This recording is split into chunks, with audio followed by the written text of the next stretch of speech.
If you need unlimited domination, clutch time, or anything else grinded, make sure you hit up Rose NBA on Twitter for quick, safe, and reliable grinding services. Yo, what is good, YouTube, and welcome back to another JC2K video. In today's video, we're going to be ranking the best small forwards in NBA 2K23 MyTEAM here on a tier list. Before you hop into the video, if you haven't already, make sure you hit that subscribe button. Help me push towards the 8,000 subscriber mark on the channel. I upload every single day and would really appreciate your support if you haven't already, if you do subscribe. Additionally, I am recording this video before Friday content comes out, and y'all will be seeing it after that content comes out. So I do apologize. I'm going to Las Vegas this weekend and trying to make sure y'all have a video a day at least to watch while I am gone. But whatever Friday content that would affect this tier list and the other tier list that I'm releasing, if whenever that stuff comes out, I will leave a comment on this video and let y'all know where I would put those players, but I do apologize for them not being included in the video since, simply I'm recording it before Friday content comes out. But without further ado, let's hop right into it. Let's start off with the first player on this list, which is going to be PJ Tucker, who I think is honestly quite solid at the small forward position. Not going to use 2KDB on every single one of these players. Y'all know the drill. I'm trying to make this video quick, but PJ, he's an amazing shooter, an amazing defender, and a guy who can finish at a very high level. Now, he has no playmaking badges, no quick first step, no bailout, no clamp breaker, which is annoying, but he's got good speed, he's a good shooter, great dunker, and a super versatile all-around defender. I think this card is really good considering that he's also got a great release. Just the fact that he doesn't have the plenty playmaking badges really limits him. You catch and you attack the rim with him, you catch and shoot, and then he plays defense. That's what he does. Don't expect him to create a shot for himself or for his teammates, but still a very, very solid card, and I still think he does deserve a B tier spot. AK is an elite defender, but he's got a mediocre release, can't create for himself. He's a very, very good defender still in my team, though, although not quite as dominant as he was when he first came out. But I struggle to put him very high on this list at this point, simply because there aren't that. There's a lot of good small forwards. There's a lot of good cards on this list, and I don't think he's in the top tier of those guys. So for me, I still think he's C tier. I'm going to put Andrew Wiggins in A tier. I think Andrew Wiggins is a beast. I like his release a lot. He's got off limitless takeoff, a great slasher, really good size, plays really good defense. Gold Anchor's a super nice badge. I think Wiggins is still a great card, and I still think he does deserve an A tier spot.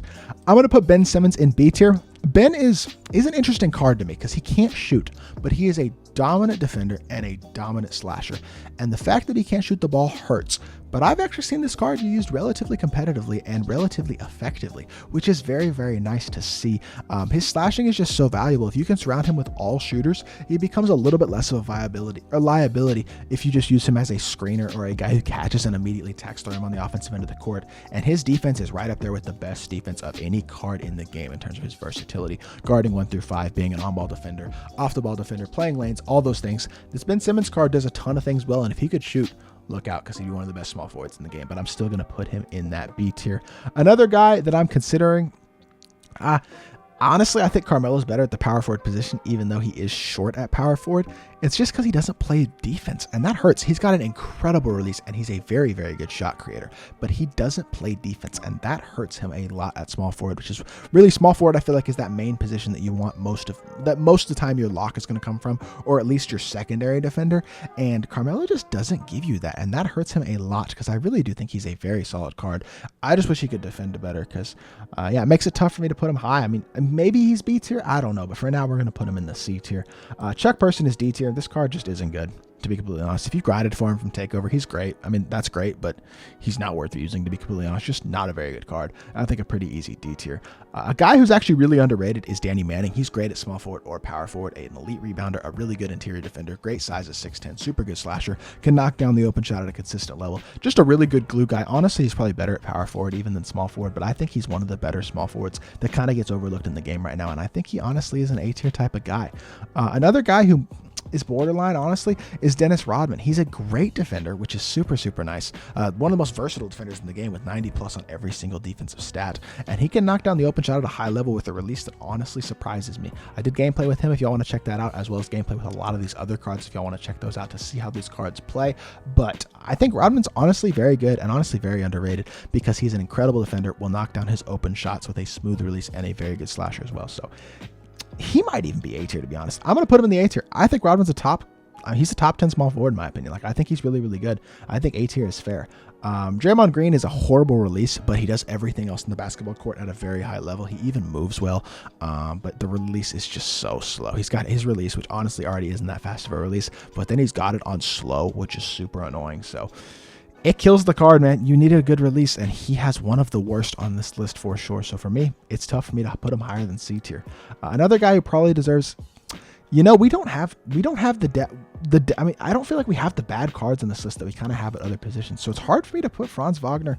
No, honestly, I'd take Franz Wagner over AK. So I'm going to put AK down, and I'm going to move Franz Wagner up to C tier simply because he's a very versatile card. He can shoot, he can create a little bit. He's a good slasher and a good all-around defender, has good size. I just think he's very versatile, and I love that versatility out of the card. One of the things that I really look for in terms of a glue guy is being able to kind of do everything at least at a pretty solid level, and Franz can do that. So I think he deserves a C tier spot. Super solid card, especially for an Amethyst. Gordon Hayward is actually going to go...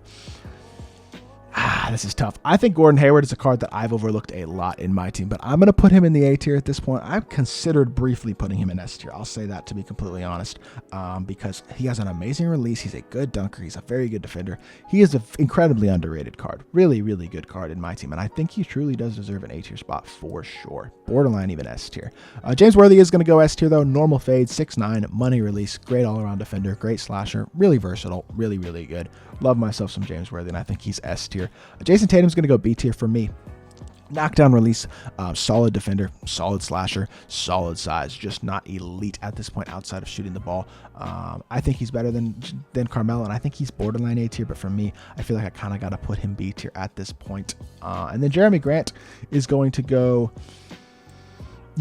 how does Jeremy Grant compare to Franz Wagner? I'm just going to spend just a second going down this rabbit hole to see how Jeremy Grant compares to Franz Wagner, because both of these guys are amethysts. Jeremy's just so solid all the way around, can defend even on the interior. He's got good speed, good shooter, good dunker. I feel like he's just such a solid all-around card. Him and Franz Wagner are pretty close, to be completely honest. Statistically, he's the better card. I'll say that. Badge-wise, he's a little bit more complete as well and a little bit more versatile. I think he's a better card than Franz Wagner. I like his release a lot. So I'm sorry, Franz. I love you, but you're moving back down to the D tier, and Jeremy Grant's taking your spot in C tier.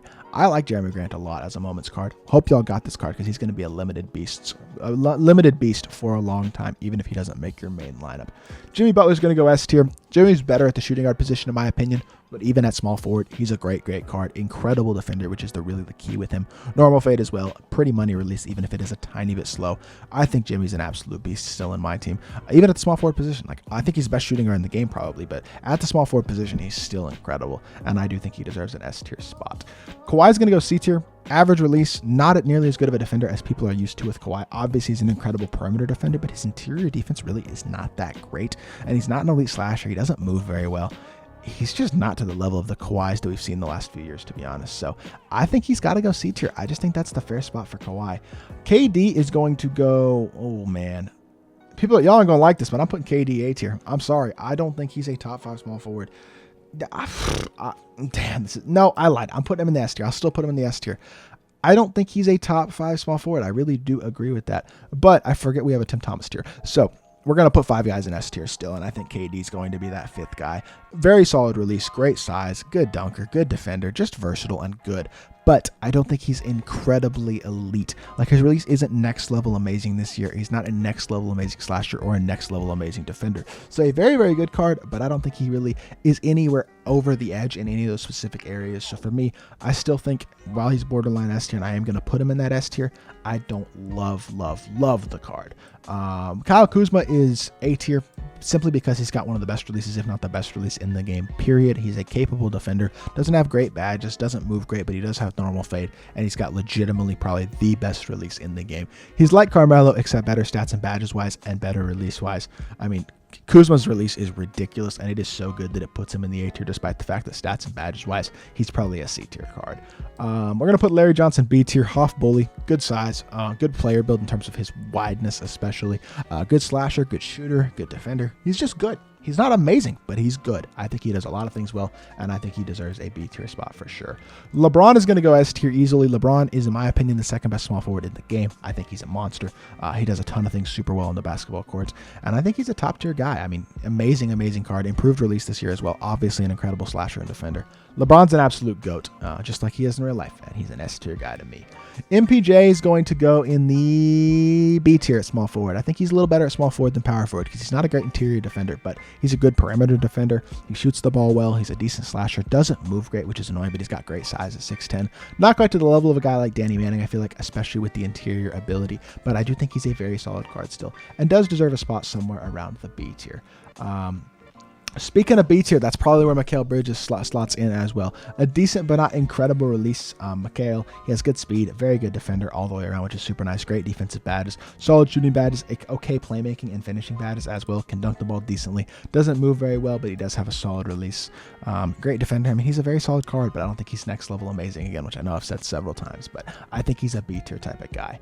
We're going to put Paul Pierce in D tier. He's going to be the last D tier on this list. Just doesn't do a lot of things well. He's supposed to be a knockdown shooter, but his release is mediocre, and he doesn't play any defense. Like, he doesn't move great. He's one of the worst cards on this list, and a pretty easy D tier. And then finally, we have our last S tier guy, which is going to be Scottie Pippen. Pippen is obviously very, very good, but he's not quite, I don't think, a top 3-ish small forward anymore. Maybe he's the third best. You could argue that he's the third best behind Tim Thomas and LeBron, but I still use this card in my God Squad. He's got an incredible release. He's a really good defender. He dunks the ball really well. He's an amazing card, just not like the best card in the game like he was when he came out originally, but still an amazing card, still in my God Squad, and still an S tier player. And then finally, we have Tim Thomas, who deserves a tier of his own. First time in a tier list this year that I've put a card in a tier of their own, and that is because Tim Thomas is the best card in the game. He's got incredible sigs. He's 6'10". He's an elite versatile defender. He dunks the ball incredibly, has amazing dunk animations, obviously incredible size. There is nothing this card can't do at an elite level. He's the best card in my team, and he is leaps and bounds above every other small forward in the game. Obvious S tier, like not even S tier. He deserves his own tier. It's the first time I've put a guy in his own tier this year, and it might be the last, or at least for now, but he's an incredible card, and I have to put him in his own tier at this point. So that is going to do it for this video, though. If you did enjoy, make sure you hit that like button, leave a comment, and subscribe. Also, let me know in the comments what your favorite small forwards currently are in my team and what you think of this tier list. And yeah, I'll be back with more 2K content very, very soon, and I appreciate y'all. Peace.